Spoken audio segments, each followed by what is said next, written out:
മക്കളെ ഒരു important update ഉണ്ട്. ദേ മഴ കാരണം വീണ്ടും നമുക്ക് അവധി ലഭിച്ചിരിക്കുകയാണ്. 2 ജില്ലകളിലെ മുഴുവൻ വിദ്യാഭ്യാസ സ്ഥാപനങ്ങൾക്കും ദേ നാളെ ലീവ് പ്രഖ്യാപിച്ചിരിക്കുകയാണ്. ഏതൊക്കെ ജില്ലകൾക്കാണ്? ഒന്നാമതായിട്ട് ആലപ്പുഴയിലെ കുട്ടനാടൻ താലൂക്കിലെ മുഴുവൻ വിദ്യാഭ്യാസ സ്ഥാപനങ്ങൾക്കും ലീവ് പ്രഖ്യാപിച്ചിട്ടുണ്ട്. അതുപോലെ തന്നെ കോട്ടയം ജില്ലയിലെ ദുരിതാശ്വാസ ക്യാമ്പുകൾ പ്രവർത്തിക്കുന്ന മുഴുവൻ വിദ്യാഭ്യാസ സ്ഥാപനങ്ങൾക്കും നാളെ ലീവ് പ്രഖ്യാപിച്ചിട്ടുണ്ട് കേട്ടോ. സോ ഈ 2 ജില്ലകളിലെയും ആളുകൾ ഇതൊന്ന് പ്രത്യേകമായിട്ട് ശ്രദ്ധിക്കുക. ദെൻ മാക്സിമം ഫ്രണ്ട്സിലേക്ക് ഈ ന്യൂസ് ഒന്ന് നിങ്ങളെ എത്തിച്ചു കൊടുക്കുക കേട്ടോ. അപ്പൊ നിങ്ങളെ സംബന്ധിച്ച് ഓണം എക്സാമിന് ഇനി വെറും 2 ദിവസങ്ങൾ മാത്രമേ നിങ്ങളുടെ മുന്നിലുള്ളൂ. സോ ഈ ഒരു ലീവ് എന്ന് പറയുന്നത് ഒരിക്കലും നിങ്ങൾക്ക് എൻജോയ് ചെയ്യാനുള്ളതല്ല.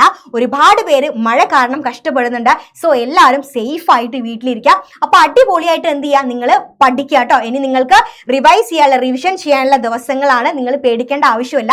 അവധിയൊന്നും നമ്മളെ ബാധിക്കില്ല. കാരണം ഒരുപാട് ലൈവ് ക്ലാസ്സുകൾ ഞങ്ങളുടെ ചാനലിലൂടെ നിങ്ങൾക്ക് എത്തുന്നുണ്ട്. സോ അതൊക്കെ നിങ്ങൾ കണ്ട് വീട്ടിൽ സേഫ് ആയിട്ട് ഇരുന്ന് പഠിക്കുക. ഓർക്കണം, അവധിയല്ല. നമുക്ക് അവധി എന്ന് പറയുന്നത് ഒരു കെണിയാണ്. കാരണം നമുക്ക് 2 ദിവസം മാത്രമേ നമ്മുടെ എക്സാമിനുള്ളൂ. സോ എല്ലാവരും വീട്ടിൽ സേഫ് ആയിട്ട് അടിപൊളിയായിട്ട് ഇരുന്ന് പഠിക്കും.